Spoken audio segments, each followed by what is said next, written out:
Hello, hello. Welcome to a new reading video.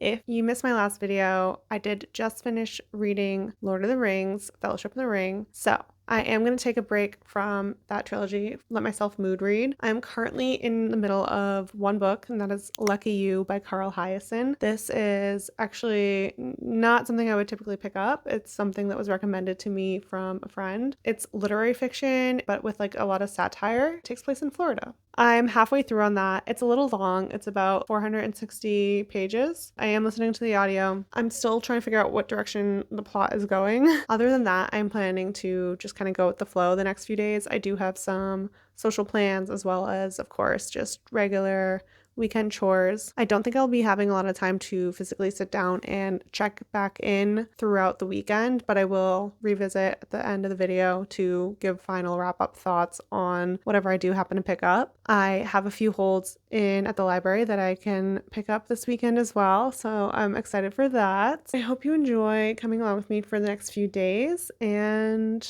seeing what books we end up getting into.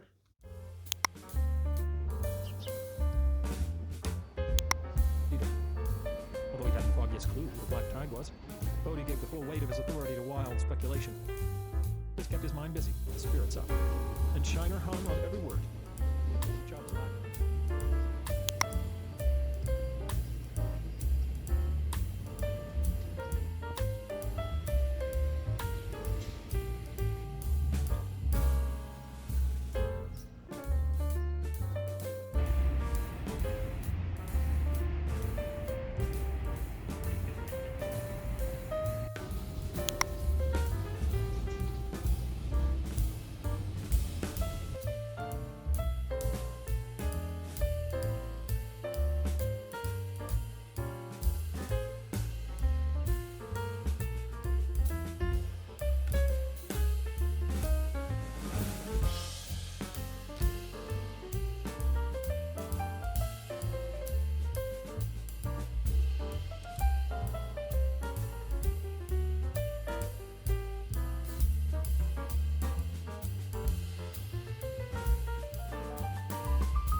It began with the forging of the great. The Fellowship awaits the ring bearer.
Was this supposed to be seeing a video?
Welcome to the end of the vlog. Just wanted to come in and give a final wrap up on my reading from the past few days. Like we talked about in the beginning of the vlog, I was reading Lucky You. It was a great companion while I was doing chores. I don't have a lot to compare it to. I don't really read that genre very much. It was very different for me, so I appreciate it just for being outside my comfort zone. I appreciate it for being something that one of my close friends really likes and can see the elements of the writing that are impressive. Like, I think the way the story was woven together was really interesting, and it did feel like an interesting little jaunt through Florida, and just seeing how the author tied all these characters together and how each character was really unique. That was definitely the strength of this book, I think, was the characters. There were some characters that you really loved, some characters that you really hated. Really, for me, it was just a little bit too long. It was about close to 500 pages. Yeah, it was fine. It was good. I also picked up both books in the Greenhollow Duology. This is by Emily Tesh. The first is called The Silver in the Wood, which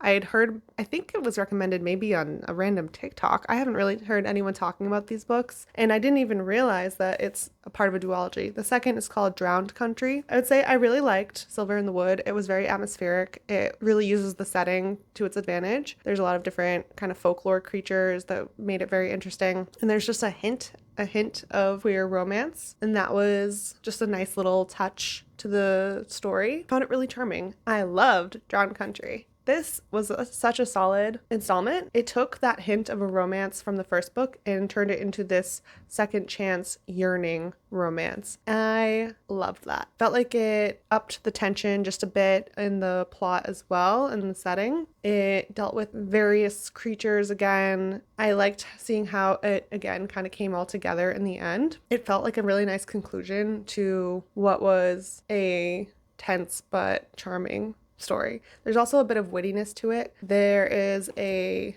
mother figure who is this no-nonsense British folklorist. She was just so hilarious every time she was on page. I think it gave a little bit of element of T. Kingfisher, where there's sort of that witty undertone to the dialogue. I think it wasn't overdone. I actually liked it better than what I've read from T. Kingfisher so far. If you like T. Kingfisher's writing, I would definitely recommend checking this out. And even if you don't, I would still recommend checking this out. If you like atmospheric forest settings, that's one of my favorite types of books to read. This executed that beautifully. Highly recommend Silver in the Wood, Drowned Country, Emily Tesh.